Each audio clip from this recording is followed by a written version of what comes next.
right, Jimmy Kimmel came back and explained what he meant about Charlie Kirk. Was it enough? Most people don't think so. Let's discuss. All right, Jimmy Kimmel came back. He got suspended for a little while because of some comments he made about our friend Charlie Kirk and his death. That happened just 2 weeks ago. And Jimmy had to take a few days off, and so big controversy about whether Jimmy was being canceled by Donald Trump. Was he being violated in terms of his free speech rights? Well, they brought Jimmy back. Apparently it wasn't Trump all along. It was Disney. The mouse had a say in the thing.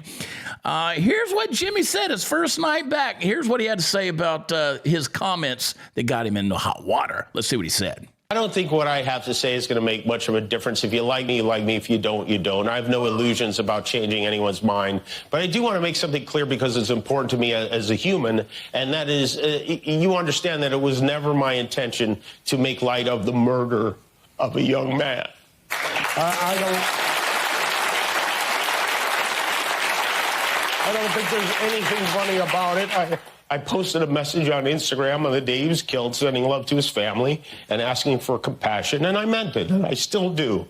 Nor was it my intention to blame any specific group for the actions of what it was obviously a deeply disturbed individual. That was really the opposite of the point I was trying to make, but I understand that to some that felt either ill-timed or unclear, or maybe both. And for those who think I did point a finger, I get why you're upset. If the situation was reversed, there's a good chance I'd have felt the same way. I have many friends and family members on the other side who I love and remain close to, even though we don't agree on politics at all. I don't think the murderer who shot Charlie Kirk represents anyone. This was a sick person who believed violence was a solution, and it isn't. Ever. And also, selfishly, I am a person who gets a lot of threats. I get many ugly and scary threats against my life, my wife, my kids, my coworkers because of what I choose to say. And I know those threats don't come from the kind of people on the right who I know and love. So that's what I wanted to say on that subject. But I don't want to make this about me because... Well, you did make it about you, Jimmy. You literally did. You compared the threats you get in your inbox to the actual assassination of Charlie Kirk. You literally cued the tears. Hey guys, we'll get back to the video in just a moment. When inflation jumps, you hear that the national debt is over $37 trillion. Do you ever think maybe now would be a good time to buy some gold? You should, whether as a hedge against inflation, peace of mind during global instability, or just for sensible diversification. Birch Gold Group believes every American should own physical gold, so they've created something special. Until September 30th, if you're a first-time gold buyer, Birch Gold is offering a rebate of up to $10,000 in free metals on qualifying purchases. To claim eligibility and start the process, request an info kit right now. Text CHAD, I spell it Chad, to 989898. Plus, Birch Gold can help you roll an existing IRA or 401k into an IRA backed in physical gold.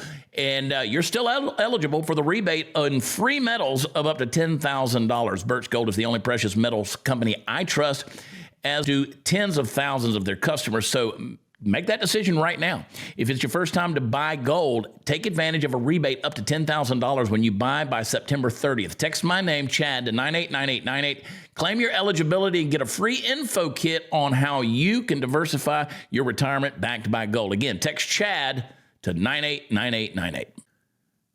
As soon as they pointed to you, as you've done before, and you made it all about you, Jimmy, but hang on. Was it enough? I'd love to hear your comments down below. Was it enough? What he had to say. Was this heartfelt? Well, let's see what TPUSA had to say. Our friend Andrew Colvette. Let's see what he says. Somebody like Jimmy Kimmel says that the shooter of Charlie was MAGA. What he's really saying is that it's okay to lie about conservatives, that their lives don't matter, that his agenda, his political agenda and cultural agenda is more important than the life of my friend who was just taken from us and robbed from us. And you see this with Maggioni, you see this with Charlie Kirk, now you see it with this ICE facility. It's not okay.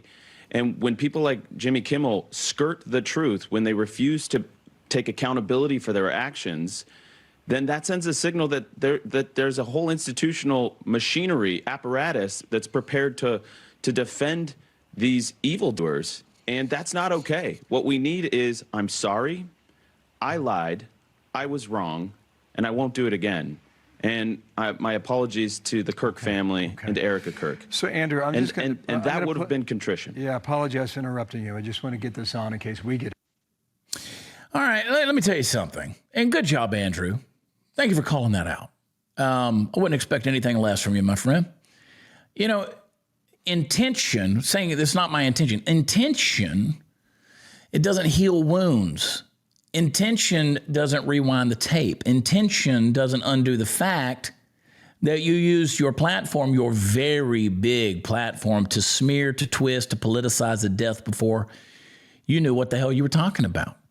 You basically lumped everyone like me, everyone like Andrew Colvett, every person that listens to and watches this show consistently, you made them evil.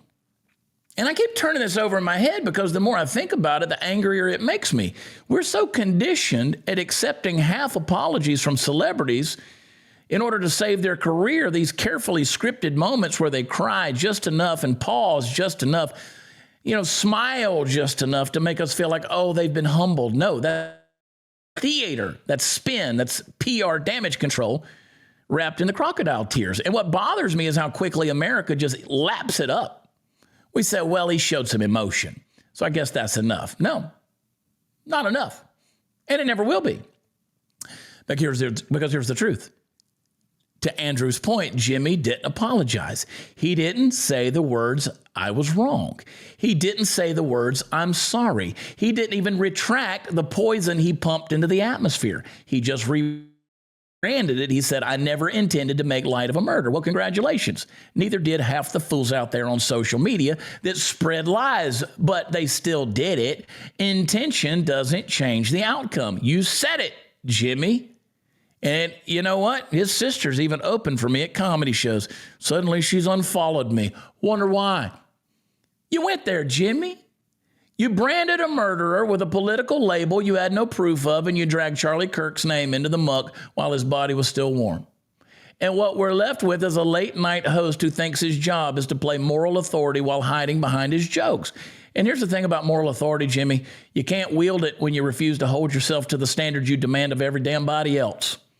If you were a Republican host, if you were on the other side, you'd be off the air for good. You'd have sponsors pulling out, networks canceling contracts, people rioting in the streets. But because you're Jimmy Kimmel, because you're safe and insulated, because you're in the club, you get to cry for 5 minutes and call it even. And we're supposed to just move on. Nope. Not moving on, not letting this slide. You can't weaponize grief to score cheap political points and then wash your hands like Pilate and say, well, my intentions were good. You don't get that luxury. Not when families are grieving, not when a nation is raw, not when words have consequences. I keep thinking about Charlie's family, about his friends, about the millions of people who felt like their brother, their son, their leader was ripped from them. And in that fragile moment when wounds are wide open, Jimmy Kimmel thought it was a good time to launch a punchline about MAGA. Well, that ain't comedy. That's cruelty. That's opportunism, Jimmy. And then when called out, you're going to hide behind the veil of entertainment like, oh, it's just a show, lighten up. I'm not under the, I believe people either like me or they don't. No, Jimmy. This isn't just a show. You're shaping narratives that are dividing a country. It's not just a show when you're mocking the dead. It's not just a show when your words ripple through millions of households and poison the airwaves. Here's what I want, Jimmy. And here's what America deserves. I want a real apology, not a monologue, not a performance, not a sympathy act, not a tear. I want you to look in the camera and say, I was wrong. I said something that hurt people. I accused before I knew what I was talking about. I smeared a man who can't defend himself. I apologized to his family. I apologized to his wife. I apologized to his followers. I apologized to the American people, period. That's all. But you couldn't do it. You chose the easy road, the weepy road, the artistic road, and then the networks. Don't even get me started about the stupid ass. Sinclair says don't go back on the air until you pay the family, until you apologize. ABC shrugs and says, well, let's just see how the ratings do. Ratings over righteousness. Ad dollars over accountability. That's the real sickness. Kimmel isn't just one man. He's a symbol of an entire machine that protects its own. And that's why we, the public, have to demand better. Because if we let this pass, if we say, well, Jimmy got emotional, so we're going to forgive him, then we're going to set the bar so low that no one will ever have to own their words again. Every politician, every actor, every talking head is just going to cry on cue and say my intentions were good. And that's going to be the end of it. And you know who loses then? Truth and accountability and integrity, the values that are supposed to hold this republic together. Jimmy, you sit behind a desk, but you're not above the people. You're not untouchable. You don't get to paint yourself as the conscience of America while refusing to exercise your own conscience. And we're not going to forget it. We're not going to move on. We're not going to clap like seals when you dance back on the stage. So here's my challenge. Get off the script, drop the act, sit down in front of America without a laugh track, without a teleprompter, without your writers, and just tell the truth. Admit you were wrong, own it, apologize to the family, retract the smear, say it with plain words, no jokes, no performance. Do that, and maybe, and I don't think they will, but maybe people will start to believe you. And until then, you're just another clown in a suit crying on command, selling spin to a broken nation. And that ain't entertainment, Jimmy. That's cowardice. You're a coward, and America deserves better. Pathetic. And you're up for Pinhead of the Year with this one, which we will do at the end of the year. Pinhead of the Year. Subscribe to my YouTube and my Rumble. Just search Chad Prather. Then hit subscribe. Hit the like button. Leave a comment down below. Leave us a rating where podcasts are offered for the Chad Prather Show. Join me before the noise, 8-7 Central each morning, Monday through Friday, as well as the Chad Prather Show at 11:10 a.m. Central. Come on, baby. Come on, baby. Get on there and support us. I love you guys. In the meantime, get my book, Born for Meaning. Yeah, even Jimmy. Go get the book. I love you guys. God bless you. Talk to you tomorrow. Bye.